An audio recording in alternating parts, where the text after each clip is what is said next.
Hello friends, Radhe Radhe. आप सभी लोग कैसे हैं? आशा करती हूँ कि भगवान श्रीमन नारायण की कृपा से अच्छे होंगे, स्वस्थ होंगे, मस्त होंगे। आज हम आप सभी को एकादशी की अनंत और अनंत शुभकामनाएं देती हूँ। साल 2025 में एकादशी का व्रत कब पड़ रहा है? साल 2025 के फाल्गुन मास में आने वाली एकादशी का नाम क्या है? व्रत किस दिन रखा जाएगा? एकादशी कब से प्रारंभ हो रही है, कब समाप्त हो रही है? पारण का शुभ समय क्या है? एकादशी के नियम क्या हैं? इसका महत्व क्या है? ये सभी महत्वपूर्ण बातें आज की वीडियो में हम जानेंगे। और इस एकादशी में भगवान श्रीमन नारायण को भोग क्या लगेगा, ये सभी चीज़ें आज की वीडियो में हम जानेंगे। तो चलिए वीडियो को शुरू करते हैं। वीडियो शुरू करने से पहले मेरा आपसे एक छोटा सा रिक्वेस्ट है कि यदि आप सभी मेरे चैनल को अभी तक लाइक सब्सक्राइब नहीं किया है मित्रों, तो जल्द से जल्द आप लाइक करें, सब्सक्राइब करें और बेल आइकन को प्रेस कर दें, ताकि हमारे आने वाले वीडियो का नया नोटिफिकेशन आप सभी तक सबसे पहले पहुंचे। तो चलिए वीडियो को शुरू करते हैं। साल 2025 के फाल्गुन मास में आने वाली एकादशी का नाम आमल की एकादशी है। आंवला एकादशी भी कहते हैं। और इस एकादशी को रंग भरी एकादशी के नाम से भी जाना जाता है। इस एकादशी को कई नामों से जाना जाता है। इस एकादशी को वृंदावन में आमल की एकादशी नहीं कहते हैं, इसको रंग भरी एकादशी के नाम से कहते हैं। इस दिन वृंदावन में सभी भक्त संत जन लोग परिक्रमा लगाते हैं।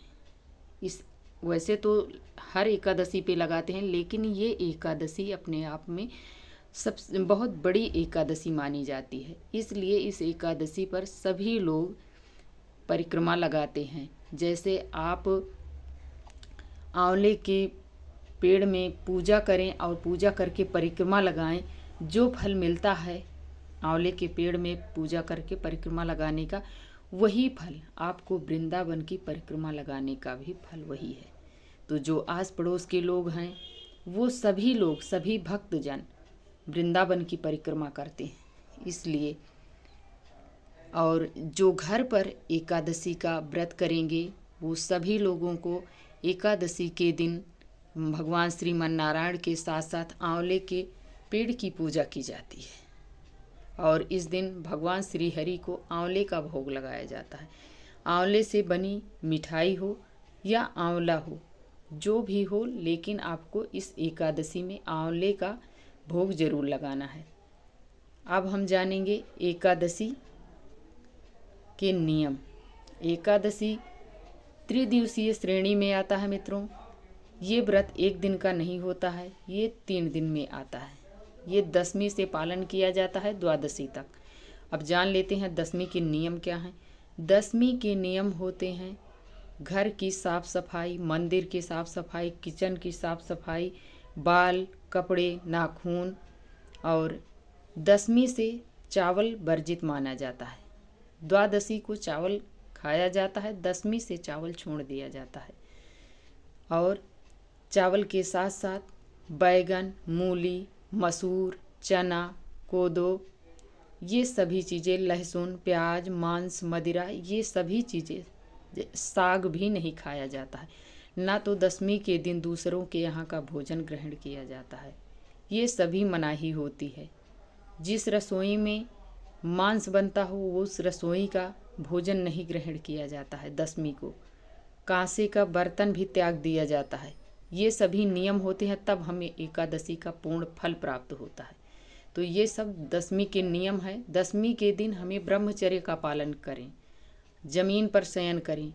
ब्रह्मचर्य का पालन दशमी से लेकर द्वादशी तक करना चाहिए, तब हमें इसका पूर्ण फल प्राप्त होता है। अब हम जानेंगे एकादशी के नियम।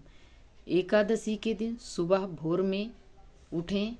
अपने नित्य कर्मों से निवृत्त होने के उपरांत हमें गंगा जल मिश्रित जल से स्नान करना चाहिए। स्वच्छ धुला हुआ वस्त्र धारण करें। हो सके तो पीला वस्त्र हो तो पीला वस्त्र पहने, नहीं है तो आप अंगौछा, जैसे जेंट्स हैं तो अंगौछा ले लें, लेडीज हैं तो दुपट्टा या साड़ी जो भी है वो ले लें। लेने के बाद नहाने के बाद अपने घर में पूरे गंगा जल का छिड़काव करना चाहिए, अपने मंदिर को शुद्धिकरण करना चाहिए।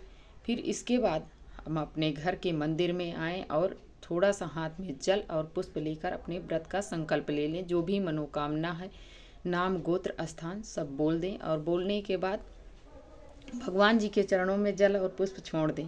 फिर इसके बाद हमें जहाँ पर भगवान जी की चौकी लगाना है, आप चाहे तो पटा ले लें, आम का पटा है तो और अच्छी बात है, नहीं है तो जो भी है आपके पास, टेबल है या ज़मीन में करना है, वहाँ पर साफ सुथरा कर लें। फिर आप टेबल लगाकर पीले रंग का यदि वस्त्र है तो बिछा लीजिए, पीले रंग का वस्त्र बिछाने के बाद आप उस पर थोड़ा सा तिल हो या आप पुष्प का आसन देकर भगवान श्रीमन नारायण की विग्रह है, विग्रह को आप वहाँ पर स्थापित करें। लड्डू गोपाल हैं तो इस दिन पंचामृत से स्नान करवाइए। करवाने के बाद पोशाक धारण कीजिए, उन्हें श्रृंगार कीजिए, तिलक लगाइए, ये सब किया जाता है। और जैसे विग्रह रूप में है तो आप एक लोटे में जल ले लें और एक पुष्प की सहायता से भगवान को भाव रूप से स्नान करवाइए। 3 बार छींटा मारिए, फिर विग्रह को पोंछ दीजिए। पोंछने के बाद वस्त्र स्वरूप आप कलावा समर्पित कर दें, चुनरी है चुनरी समर्पित कर दें। इसके बाद आप चौकी पर गणेश भगवान को भी विराजमान कर लें, उन्हें भी भाव रूप से स्नान करवाइए, पोंछ दीजिए वस्त्र स्वरूप कलावा। जनेऊ है जनेऊ समर्पित करिए। फिर इसके बाद हमें घी का दीपक जलाना है, देसी घी का दीपक जलाएं या तिल के तेल का दीपक जलाने के बाद फिर हम अपने हाथ में थोड़ा सा जल और पुष्प लेकर सभी देवी देवताओं का आवाहन करें। आवाहन करने के बाद जो जल पुष्प लिए हैं उसको अपने जल के लोटे में डाल दें। डालने के बाद फिर हम भगवान जी को पीले चंदन से तिलक करें। गणेश जी हैं, उन्हें आप रोली से तिलक कर दें। अपने दीपक को तिलक करें, जल के लोटे में तिलक करें।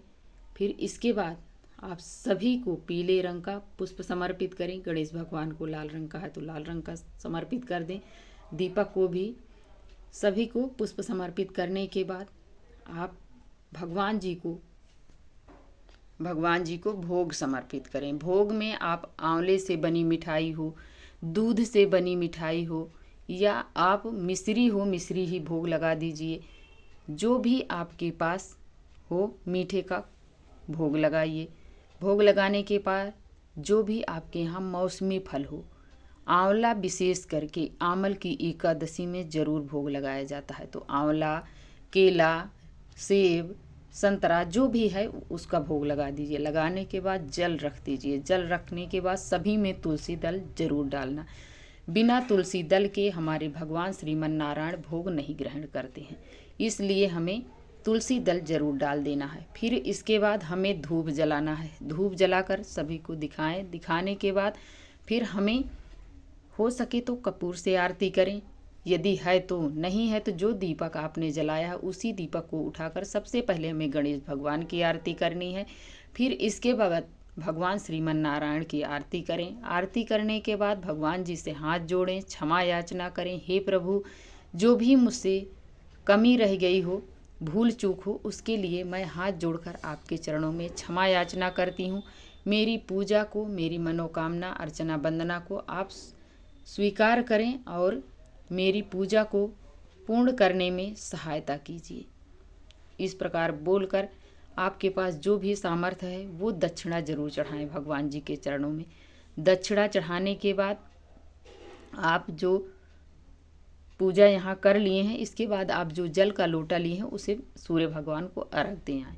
फिर इसके बाद हमें इस दिन कम से कम 108 बार, यदि आपके पास समय है तो आप ज़्यादा से ज़्यादा इस दिन मंत्रों का जाप करना चाहिए। गजेंद्र मोक्ष का पाठ करें, विष्णु सहस्त्र नाम का पाठ करें, गीता का पाठ करें और द्वादशाक्षर मंत्र का जाप करें। इस दिन हमें भगवान जी की स्तुति करना है। जो भी हो सके हमें भजन करें। इस दिन भगवान जी को ज़्यादा से ज़्यादा समय देना है। इस दिन किसी की निंदा, चोरी, चुगली, छल कपट हमें नहीं करना चाहिए। इस दिन हमें बुराइयों से बचना चाहिए। इस दिन मोबाइल बिल्कुल कम चलाना चाहिए, गेम वगैरह बिल्कुल नहीं खेलना चाहिए। ये सभी चीज़ें मनाही होती हैं। एकादशी के दिन हमें एक बार फलाहार करना चाहिए और 10वीं के दिन एक बार भोजन ग्रहण करना चाहिए। सूर्यास्त के बाद बिल्कुल नहीं भोजन किया जाता है। और द्वादशी के दिन हमें एक बार भोजन ग्रहण किया जाता है। उस दिन भी शुद्ध एवं सात्विक भोजन ग्रहण करें, ब्रह्मचर्य का पालन करें, जमीन पर शयन करें।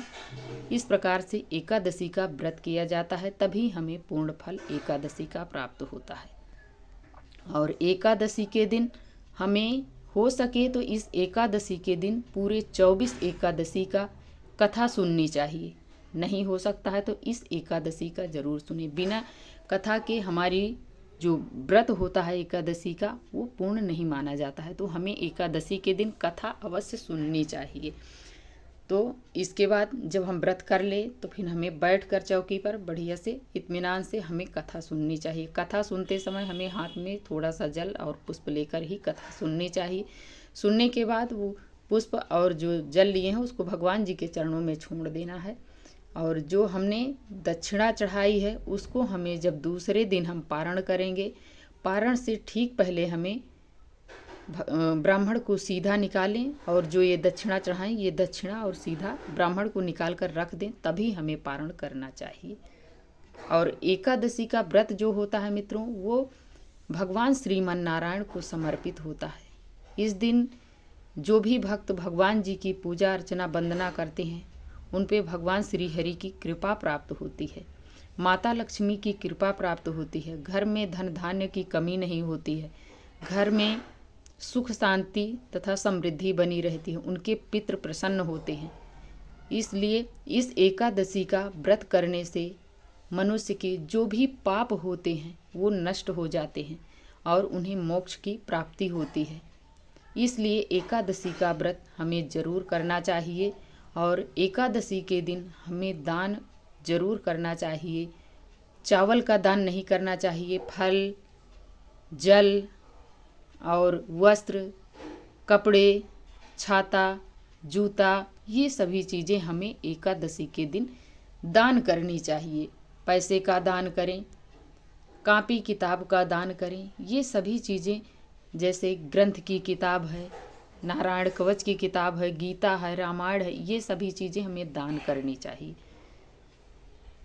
अब हम जान लेते हैं एकादशी तिथि कब से प्रारंभ हो रही, कब समाप्त हो रही। एकादशी तिथि प्रारंभ हो रही है मित्रों 9 मार्च सुबह 7:45 पर प्रारंभ हो रही है। 10 मार्च सुबह 7:44 पर समाप्त हो रही है।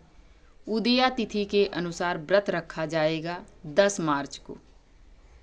अब हम जानेंगे पारण का समय। पारण होगा 11 मार्च को सुबह 6:26 से लेकर 8:13 तक।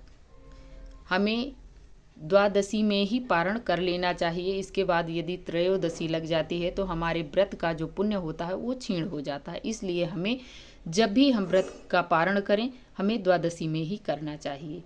तो आज की वीडियो मित्रों यहीं तक की थी। यदि आप सभी को ये मेरी वीडियो थोड़ी भी अच्छी लगे, यूजफुल हो, तो आप लाइक सब्सक्राइब करना बिल्कुल मत भूलिएगा और प्यारा सा कमेंट लिखकर हमें ज़रूर बताएं कि ये वीडियो आप सभी को कैसी लगी। और वीडियो देखने के लिए आप सभी को बहुत बहुत धन्यवाद देती हूँ मित्रों। और अब मिलती हूँ एक और नए वीडियो के साथ। तब तक के लिए जय श्रीमन नारायण।